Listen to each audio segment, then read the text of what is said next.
अस्सलाम वालेकुम second year बेटे, ओपन योर बायोलॉजी बुक। अपनी बुक का पेज नंबर 7 आप लोग ओपन करेंगे, ठीक है।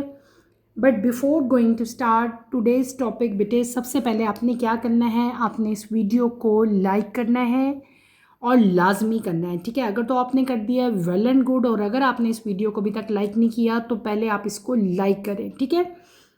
ओके, देन चलते हैं हम अपने आज के टॉपिक की तरफ बेटे। अपने लास्ट लेक्चर में मैंने आपको बताया था, हमने पढ़ा था types of animal on the basis of heat source.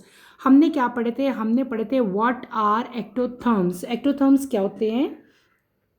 मैंने आप लोगों को क्या बताया था कि बेटे ये वो एनिमल्स हैं, वो ऑर्गेनिजम्स हैं that rely primarily on their external environment to regulate their body temperature, यानी कि अपने बॉडी टेम्परेचर को रेगुलेट करने के लिए इनको एक्सटर्नल इन्वायरमेंट पे डिपेंड करना पड़ता है, रिलाई करना पड़ता है, ठीक है।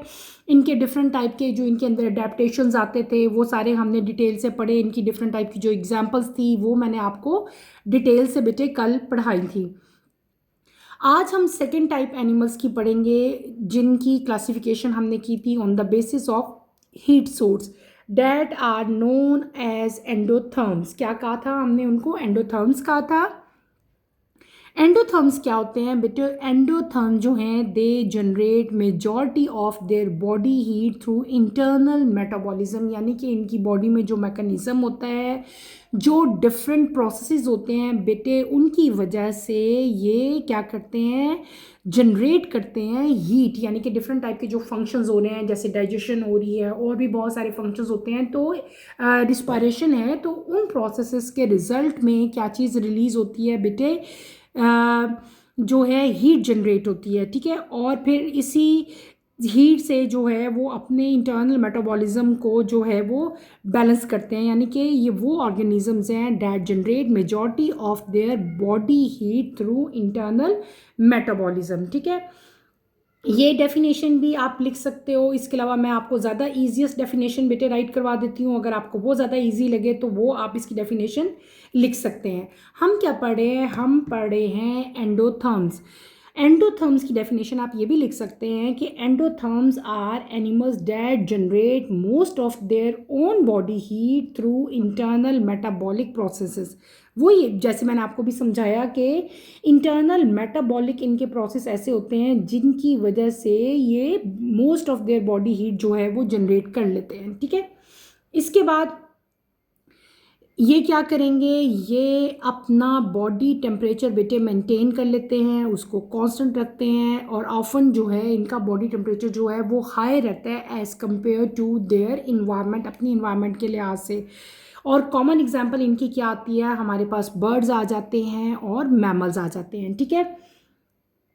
अब और ये जो एंडोथर्म्स होते हैं इनको हम लोग क्या कहते हैं, they are known as warm blooded. उनको हम लोग क्या कहते थे, कोल्ड ब्लडेड एनिमल्स। इनको हम लोग क्या कहते हैं, वार्म ब्लडेड एनिमल्स, ठीक है। ये आपने बात याद रखनी है, they are warm blooded animals. और इनकी कॉमन एग्जाम्पल क्या है बेटे, इनकी कॉमन एग्जाम्पल है birds and mammals. Birds and mammal जो हैं दे आर वार्म ब्लडेड, और वो बर्ड्स और एनिमल्स को हम लोग क्या कहते हैं, they are known as endotherm, ठीक है। एंडोथर्म जो है कॉन्स्टेंटली अपनी बॉडी को जो है वो वार्म रखते हैं, और इनको सिग्निफिकेंटली जो है हायर इनटेक ऑफ फूड जो है वो चाहिए होता है एज़ कंपेयर टू एक्टोथर्म, ठीक है। एक्टोथर्म के निस्बत में अगर हम एक कंपैरिजन करें तो जो एंडोथर्म है बेटे इनको हायर इनटेक चाहिए होता है फूड का। मैंने भी आपको बताया ना, जिस तरह डाइजेशन का प्रोसेस है, रिस्पायरेशन का प्रोसेस है, तो उन्हीं प्रोसेस से इन्होंने हीट जनरेट करनी होती है, इनको एनर्जी मिलती है। तो इस पूरे सिस्टम के लिए इनको क्या चाहिए होता है बेटे, they need higher intake of food as compare to ectotherm, ठीक है।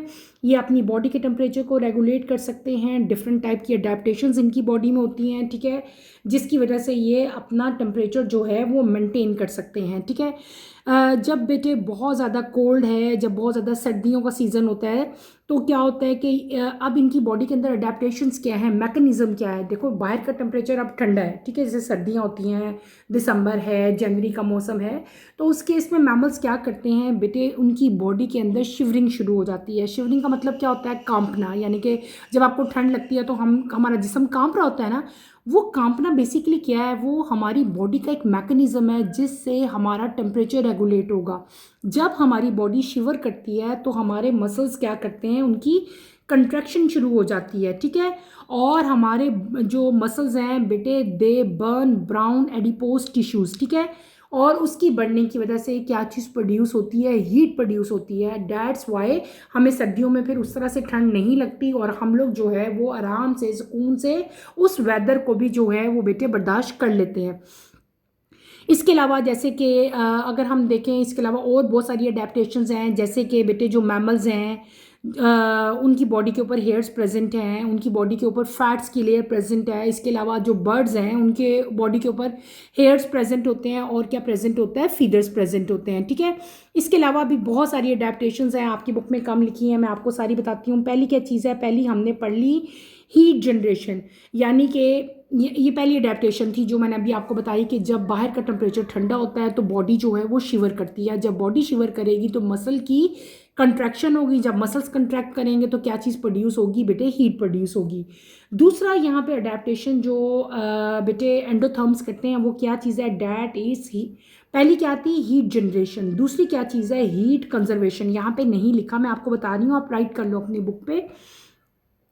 दूसरी चीज़ है हीट कंजर्वेशन, यानी कि अपनी हीट को ट्रैप करने के लिए डिफरेंट टाइप के जो एनिमल्स हैं, जो बर्ड्स हैं, उनकी बॉडी के ऊपर एक फिजिकल इंसुलेशन आ जाती है। हमारी स्किन के नीचे एक बेटे फैट्स की लेयर होती है जिसकी वजह से हम क्या करते हैं, हमें जो है वो सर्दी नहीं लगती। इसी तरह ब्लड वेसल जो हैं उनके अंदर वैसोकंस्ट्रिक्शन होती है जिसकी वजह से वो हीट से जो है वो मतलब हीट को प्रिवेंट कर सकते हैं। और दूसरा क्या था कि बर्ड्स के ऊपर जो है वो फीदर्स होते हैं, हेयर्स होते हैं। इसके अलावा एक और चीज़ है that is known as cooling down process, ठीक है। जब हमने एक्सेस हीट को बेटे रिलीज़ करना होता है तो हमारे जो ब्लड वेसल्स हैं जो बिल्कुल हमारी स्किन के साथ हैं, ठीक है, उनके अंदर एक प्रोसेस होता है that is known as vasodilation. क्या कहते हैं, वैसोडाइलेशन कहते हैं, ठीक है। तो वैसोडाइलेशन से क्या होता है कि एक्सेस हीट जो हमारी बॉडी की है वो बेटे रिलीज़ हो जाती है। इसी तरह डिफरेंट टाइप के एंडोथर्म्स जो हैं वो अपनी बॉडी को कूल करते हैं बाय डिफरेंट मैकेनिज्म। सबसे ज़्यादा कॉमन एग्जांपल क्या है, स्वेट प्रोडक्शन। जब बहुत ज़्यादा गर्मी होती है तो आपने देखा होगा कि आपको बहुत ज़्यादा स्वेट आता है, बहुत ज़्यादा पसीना आता है, ठीक है। और कॉमन एग्जांपल इसकी ह्यूमन बींग्स है। इसके अलावा डॉग के केस में बेटे पेंटिंग होती है, जब बहुत ज़्यादा गर्मी होती है ना, दे पैंट, उस प्रोसेस को हम लोग पेंटिंग कहते हैं। यानी कि डॉग जो आपने देखा होगा कभी कभार उनका मुंह खुला होता है और वो ज़ोर ज़ोर से हाँफ रहे होते हैं। बेसिकली वो क्या कर रहे होते हैं, वो अपने टेम्परेचर को रेगुलेट कर रहे होते हैं, ठीक है। तो ये डिफरेंट टाइप की एग्जांपल्स थी। हमने क्या पढ़ लिए, हमने पढ़ लिए what are ectotherms and what are endotherms, ठीक है। इनको अच्छी तरह से आपने पढ़ना है, इनकी आपको डेफिनेशंस आनी चाहिए, डिफरेंट टाइप के जो एग्जांपल्स हैं वो आपको आनी चाहिए, और इनके अंदर डिफरेंट टाइप की अडेप्टೇशंस क्या होती हैं अपने टेम्परेचर को रेगुलेट करने के लिए, वो आपको आनी चाहिए। इसके अलावा आपके पेपर में क्वेश्चन आ सकता है what is the difference between ectotherm and endotherm, तो वो डिफरेंस भी आपको आना चाहिए। डिफरेंस में मेन चीज़ क्या है जो आपने याद रखनी है, एक है कि दे आर कोल्ड ब्लडेड और एंडोथर्म क्या है, दे आर वार्म ब्लडेड, ठीक है। फिर इन दोनों की डेफिनेशन मैंने आपको बताई, वो भी आप इनके डिफरेंसेस में राइट कर सकते हो, फिर इनकी एग्जांपल्स आप राइट कर सकते हो, ठीक है। तो ये सारे के सारे इसके अंदर से ही आपको जो हैं वो डिफरेंसेस इजीली मिल जाएंगे। लेकिन फिर भी अगर आपको नहीं मिलते तो बेटे आपने मुझे बताना है, ठीक है। नेक्स्ट पेज पे आए बेटे, बुक का पेज नंबर 8 ओपन करें। नेक्स्ट टॉपिक आज हम स्टार्ट करेंगे that is types of animals on the basis of ability of thermoregulation, ठीक है। थर्मो रेगुलेशन की बेस पे ऑर्गेनिजम्स को हमने कितनी कैटेगरीज में डिवाइड किया है वो हम सारे आज पढ़ेंगे। नंबर 1 इज पोकिलोथर्म्स, पोकिलोथर्म्स या पोकियो नहीं है, सॉरी, पोकिलोथर्म्स कहते हैं इनको। Poikilotherms are the animals that are unable to maintain their body temperature within narrow limits. Their body temperature varies considerably, usually matching the temperature of the environment. All invertebrates are poikilotherms. The vertebrate fishes, amphibian, reptiles are also poikilotherms. Number 2, homeotherms. These animals maintain relatively constant internal body temperatures regardless of the environmental fluctuations. They use thermostat hypothalamus in the brain to trigger cooling or heating responses. Examples included mammals and birds. For instance, humans maintain their internal temperature at roughly 37 degrees centigrade, whether they are in very cold or very hot environments. हमने जो topic अभी read out किया, that is type of animals on the basis of basis ability of thermoregulation. ठीक है, what is thermoregulation? Chapter के start में मैंने आपको थर्मोरेगुलेशन बताया था, बहरहाल दोबारा एक दफ़ा बता देती हूँ ताकि रिकॉल हो जाए, रिवाइज हो जाए. थर्मोरेगुलेशन बेटे क्या है? ये एक वाइटल होम्योस्टेसिस प्रोसेस है. वाइटल है, ज़रूरी है. ठीक है, ज़रूरी प्रोसेस है. इसमें क्या होता है कि thermoregulation allows organism to maintain a stable internal body temperature. ठीक है, despite of the changes in external environment. यानी कि एक्सटर्नल इन्वायरमेंट कैसी भी है, उसमें जो मर्जी चेंज आ रहा हो, इंटरनल इन्वायरमेंट को किस तरह से ऑर्गेनिज्म ने मेंटेन रखना है, स्टेबल रखना है, उस पूरे प्रोसेस को बेटे हम लोग क्या कहते हैं? थर्मोरेगुलेशन कहते हैं. अब थर्मोरेगुलेशन की बेस पे हमने ऑर्गेनिज्म को दो कैटेगरीज में बेटे डिवाइड किया. ठीक है, एक हैं पोकिलोथर्म्स. ठीक है, व्हाट आर पोकिलोथर्म्स? पोकिलोथर्म्स क्या होते हैं? Poikilotherms are the animals whose internal temperature varies considerably. ठीक है, जिनका इंटरनल टेम्परेचर जो है बेटे वो चेंज होता रहता है. ठीक है, कंसिडरेबली उसके अंदर चेंजेस आती हैं.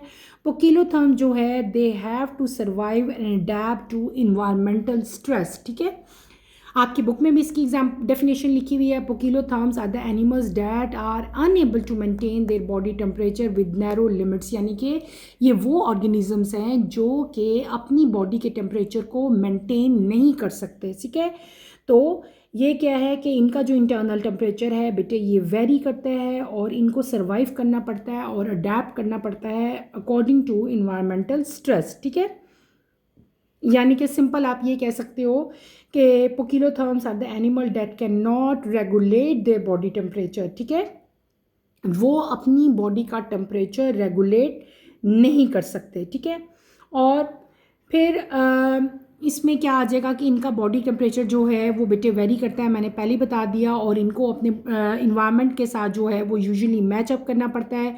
कॉमन एग्जांपल इनकी क्या है? तमाम के तमाम इनवर्टिब्रेट्स. ठीक है, इसके अलावा एम्फीबियंस, फिशेस और रेप्टाइल्स आल आर पोकिलोथर्म्स. ये बात आपने याद रखनी है. उसके बाद हम नेक्स्ट चलेंगे बेटे, किसकी तरफ आएंगे? नेक्स्ट जो हमारी क्लास है, नेक्स्ट जो टाइप है, that is known as homeotherms. ठीक है, अब व्हाट आर होम्योथर्म्स? ये वो एनिमल्स हैं जो कि अपनी बॉडी का जो टेम्परेचर है उसको रिलेटिवली कांस्टेंट रख सकते हैं regardless of the environmental fluctuation. यानी कि इन्वायरमेंट का टेम्परेचर जो मर्जी हो, उसमें जो मर्जी फ्लक्चुएशन आती रहे, उसके अंदर जो मर्जी चेंज आता रहे, ये क्या करेंगे? ये उसको मेंटेन कर सकते हैं. यानी कि आप सिंपल कह सकते हो homeotherms are the animal that keep a steady internal body temperature, जो कि अपने बॉडी के टेम्परेचर को मेंटेन कर सकते हैं, रेगुलेट कर सकते हैं. ठीक है, और इनकी बॉडी के अंदर बेटे डिफरेंट टाइप के जो है बॉडी मैकेनिज्म होते हैं. यानी कि ये अपनी बॉडी का टेम्परेचर कंट्रोल करते हैं बाय इंटरनल हीट. ठीक है, ये हीट खुद ही बनाएंगे. They make heat using their own body work and fast self energy. अभी हम पढ़ के भी आए हैं इनके बारे में. ये अपनी बॉडी के डिफरेंट टाइप के मैकेनिज्म से जो है बेटे हीट बनाते हैं और उसी हीट से फिर इनकी बॉडी के डिफरेंट टाइप के जो है वो वर्किंग जो है वो हो रही होती है, और इस तरह से ये अपना बॉडी का टेम्परेचर जो है उसको भी मेंटेन करते हैं. इसके अलावा ये अपनी फर को यूज़ करते हैं, अपने फीदर्स को यूज़ करते हैं और फैट्स को यूज़ करते हैं to keep their heat inside, अपनी हीट को इनसाइड रखने के लिए. ठीक है, और इनकी बॉडी में एक और मैकेनिज्म भी होता है that is known as sweat. यानी कि स्वेट प्रोडक्शन, जैसे कि ह्यूमन बीइंग के केस में है कि स्वेट प्रोड्यूस होता है, जिसकी वजह से जब ये बहुत ज़्यादा हॉट हो जाते हैं ना, तो ये क्या, इनके अंदर स्वेट प्रोडक्शन शुरू हो जाती है, जिससे इनका टेम्परेचर दोबारा जो है वो मेंटेन हो जाता है, रेगुलेट हो जाता है. कॉमन एग्जांपल होम्योथर्म्स की हमारे पास क्या आती हैं बेटे? मैमल्स आते हैं और बर्ड्स आते हैं, ठीक है। और human maintain their internal temperature at 37 degree centigrade, ठीक है। ये बात आप याद रखोगे। इसके अलावा बर्ड्स के केस में हमारे पास ईगल्स आते हैं, स्पैरोज आते हैं, पेंगुइन्स आते हैं, एनिमल्स में डॉग्स आ जाएगी, वेल आ जाएंगे, माइस आ जाएंगे, और मैमल्स में इसकी ह्यूमन बीइंग जो है वो कॉमन एग्जाम्पल है। यहाँ पे एक इंपॉर्टेंट इन्फॉर्मेशन लिखी हुई है बेटे, उसको भी एक दफ़ा रीड आउट कर लेते हैं। Poikilotherms do not need to consume massive amount of food to fuel a constant temperature. It allows them to survive in nutrient-poor environment where a homeotherm would thrive. Simple बेटे, यहाँ पे एक importance आपको बताई हुई है, इसका जिक्र पहले भी हमने किया था जब हम एक्टोडर्म और एंडोडर्म पढ़ के आए थे, तब भी मैंने बताया था। जो पोकिलोथर्म्स होते हैं बेटे, इनको large amount of food as a fuel जो है वो रिक्वायर्ड नहीं होती, जबकि इन केस ऑफ होम्योथर्म बेटे they need a large amount of food. इनको फूड चाहिए, खाना चाहिए। क्यों? क्योंकि जब ये खाना खाते हैं इनको फूड चाहिए। फूड जो है वो एक फ्यूल का काम करता है, ठीक है। फ्यूज की वजह से हीट जनरेट होती है, ठीक है, और उस हीट से ये अपना टेम्परेचर जो है उसको रेगुलेट करते हैं, इंटरनल टेम्परेचर को मेंटेन कर सकते हैं। और अगर इनको फूड ना मिले तो ये क्या हो जाएंगे, दे स्ट्राव, यानी कि ये भूखे मर जाएंगे, ठीक है। यानी कि जो होम्योथर्म है दे रिक्वायर्ड फूड, जबकि पोकिलोथर्म जो हैं दे डू नॉट नीड और कंज्यूम जो है लार्ज अमाउंट ऑफ फूड, ठीक है। तो ये काफ़ी अर्सा जो है वो खाने के बगैर भी गुजारा कर सकते हैं, ठीक है। तो इसके बेटे जो जैसे मैंने आपको एंडोथर्म और एक्टोथर्म का बताया था ना कि आपके पेपर में इनके डिफरेंसेस आते हैं, बिल्कुल इसी तरह पोकिलोथर्म्स और होम्योथर्म्स में भी डिफरेंसेस आपके पेपर में आ सकते हैं। दैट्स वाई आपने इनके डिफरेंसेस को भी अच्छी तरह से प्रिपेयर करना है, ठीक है। यहाँ पे आपके डिफरेंसेस भी, अभी मैंने आपको डेफिनेशंस बताई, एग्जांपल्स बताई, वो सारी की सारी आप यहाँ पे राइट करोगे, ठीक है। नेक्स्ट टॉपिक की तरफ मूव करते हैं। नेक्स्ट टॉपिक है हमारा 13.3.3 thermo regulation in humans. Human being में थर्मो रेगुलेशन किस तरह से होती है, बार बार वो चीज़ हम पढ़ते आ रहे हैं, उसी चीज़ को हम लोग दोबारा से एक दफ़ा से बेटे रिकॉल कर लेते हैं। Humans are endothermic homeotherms. They regulate body temperature through negative feedback mechanism. For example, the thermoreceptor present in the skin detect an increase or decrease in body temperature. They send signal to the control center, that is hypothalamus, which also contain thermoreceptors. Hypothalamus sends signal to muscles and gland which produce correct responses. For example, responses to overheating, hyperthermia. When body temperature rises above 37 degrees centigrade, vasodilation occurs. It is the expansion of blood capillaries which lie just beneath the epidermis of the skin. So there is more flow of blood in these capillaries to remove more heat from blood. Responses also include sweating. Evaporation of sweat carries heat from the body and produce cooling effect. The thyroid gland may decrease the secretion of thyroxine, which lower the basal metabolic rate, so the internal heat production is reduced. Next है response to cooling. When body temperature falls below 37 degrees centigrade, hypothermia, the responses may include vasoconstriction, shivering, and increase in metabolic rate. Vasoconstriction reduces blood flow to skin, and so there is less loss of heat from blood. Shivering, spasmodic contraction of skeletal muscles produces heat which help to raise body temperature. Tiny muscle at the base of hair follicle contract, goes bumps, air is trapped in directed hair and act as insulator for the heat. Increased metabolic rate also produces heat to raise the body temperature. अभी जो topic बेटे मैंने read out किया, that is thermoregulation in humans. Thermoregulation क्या है, बहुत दफ़ा इसकी डेफिनेशन मैंने आपको बताई। अभी जस्ट इस जब पिछले टॉपिक को मैंने स्टार्ट किया था तभी मैंने आपको एक्सप्लेन किया था कि what is thermoregulation. Human beings के केस में थर्मोरेगुलेशन किस तरह से होती है, ये इंपॉर्टेंट क्वेश्चन है, ये आपके पेपर में भी आ सकता है। इसको साइड पे आप लोग लिख लो, इम्पॉर्टेंट। ह्यूमन बीइंग में टेम्परेचर जो है वो किस तरह से मेंटेन होता है बेटे, हमने अभी पढ़ा था। जब मैंने आपको एंडोथर्म्स पढ़ाए थे तब भी मैं आपको बता के आई, जब हमने होम्यो थर्म्स पढ़े तब भी मैंने ह्यूमन बीइंग का एग्जांपल आपको दी। वही चीज़ यहाँ पे भी हम स्टडी करेंगे। ह्यूमन बींग्स जो हैं दे आर एंडोथर्मिक, ये एंडोथर्मिक हैं, होम्योथर्म्स हैं, ये अपनी बॉडी का टेम्परेचर बेटे रेगुलेट कर सकते हैं, मेंटेन कर सकते हैं। और किस मैकेनिज्म के ज़रिए करते हैं? ये करते हैं through negative feedback mechanism. Example क्या है? थर्मोरिसेप्टर जो हमारी स्किन में प्रेजेंट होते हैं बेटे, वो इसको डिटेक्ट करेंगे, यानी कि हमारी स्किन के अंदर जो रिसेप्टर मौजूद हैं वो इसको डिटेक्ट करते हैं।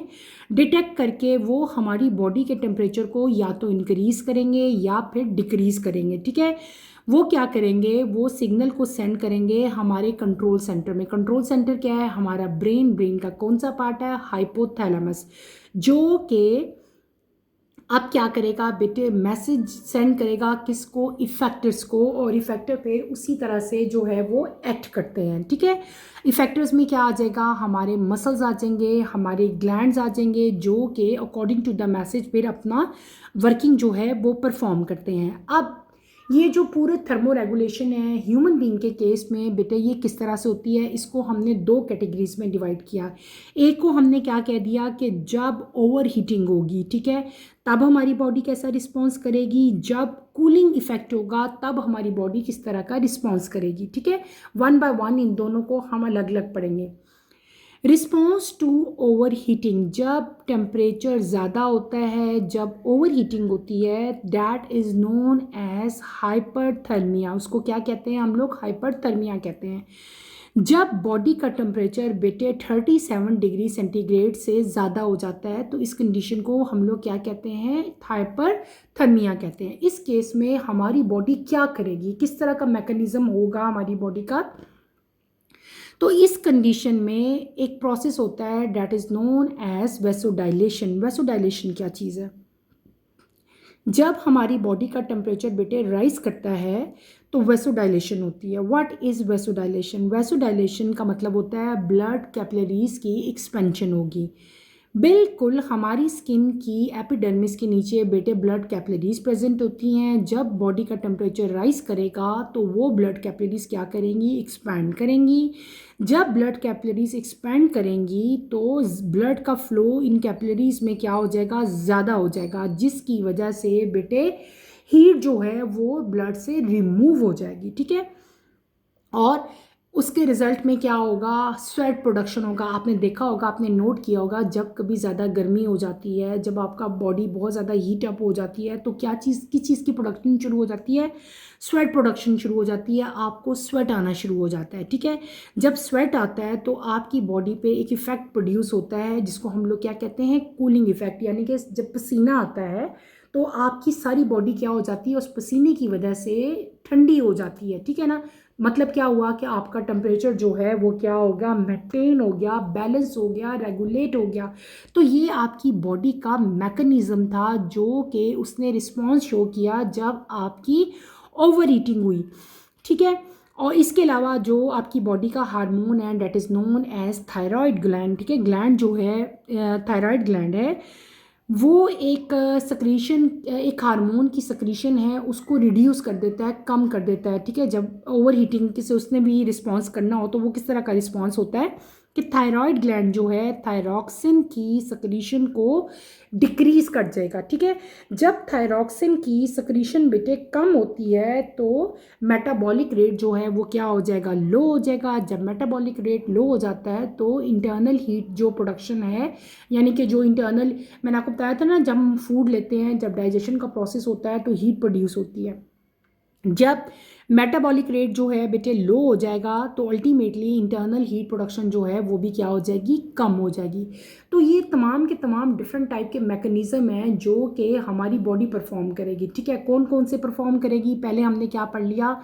वेसोडाइलेशन। ठीक है, यानी कि ब्लड कैपिलरीज की एक्सपेंशन होगी। फिर हमने क्या पढ़ लिया? स्वेट की प्रोडक्शन होगी। फिर हमने क्या पढ़ा? थायरॉक्सिन की सक्रीशन जो है वो क्या हो जाएगी? डिक्रीज हो जाएगी। यानी कि 3 डिफरेंट तरह के हमारी बॉडी मैकेनिज्म करेगी जिसकी वजह से हमारी बॉडी का टेम्परेचर जो है वो रेगुलेट हो जाएगा, मेंटेन हो जाएगा। ठीक है, और इस तरह से हमारी बॉडी जो है रिस्पॉन्स करती है जब ओवर हीटिंग हो जाती है। नेक्स्ट रिस्पॉन्स क्या है बेटे, जिसकी मैंने अभी रीडिंग की? That is responses to cooling, यानी कि हाइपोथर्मिया।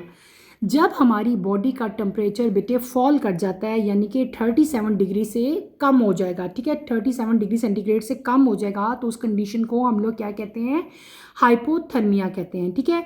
अब इस केस में हमारी बॉडी कौन कौन से मैकेनिज्म अडॉप्ट करती है। सबसे पहले क्या होगा बेटे, वैसोकंस्ट्रिक्शन। आपने पहले केस में क्या पढ़ा था, वैसोडाइलेशन, बिल्कुल उसी का ऑपोजिट कर लो, ठीक है। पहले क्या हुआ था कि वैसोडाइलेशन हुई थी, ब्लड कैपिलरीज की एक्सपेंशन हुई थी, यहाँ पे उसका रिवर्स हो जाएगा, ठीक है। वैसोकंस्ट्रिक्शन होगी और क्या होगा, हमारी बॉडी शिवर करेगी। जब हमारी बॉडी शिवर करती है ना, जब बॉडी के अंदर शिवरिंग होती है तो उसकी वजह से क्या चीज़ प्रोड्यूस होती है, हीट प्रोड्यूस होती है, ठीक है। और तीसरा यहाँ पे क्या चीज़ है बेटे, मेटाबॉलिक रेट जो है वो क्या हो जाएगा, इंक्रीज हो जाएगा, यानी कि थायरॉक्सिन की सक्रीशन ज़्यादा हो जाती है, जिसकी वजह से मेटाबॉलिक रेट जो है वो इंक्रीज होगा। जब मेटाबॉलिक रेट इंक्रीज होगा तो इंटरनल हीट प्रोडक्शन भी इंक्रीज हो जाएगी, ठीक है। और जो है वो स्वेट प्रोडक्शन है वो भी ख़त्म हो जाएगी, ठीक है। इस तरह से हमारी बॉडी जो है वो कूलिंग से भी जो है वो उसके अगेंस्ट भी जो है वो अपना रिस्पॉन्स शो करती है, ठीक है। तो ये डिफरेंट टाइप के यहाँ पे मैकेनिज़्म थे जो हमने सारे पढ़े, ठीक है।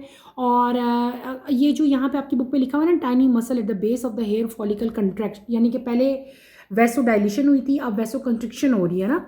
तो इस केस में बेटे आपने अक्सर देखा होगा, जब कभी आपको ठंड लगती है ना तो आपने अपने आर्म्स को गौर करना है। अगर नहीं भी कभी नोटिस किया, कभी ऑब्जर्व नहीं किया, तो अब आप ऑब्जर्व करो।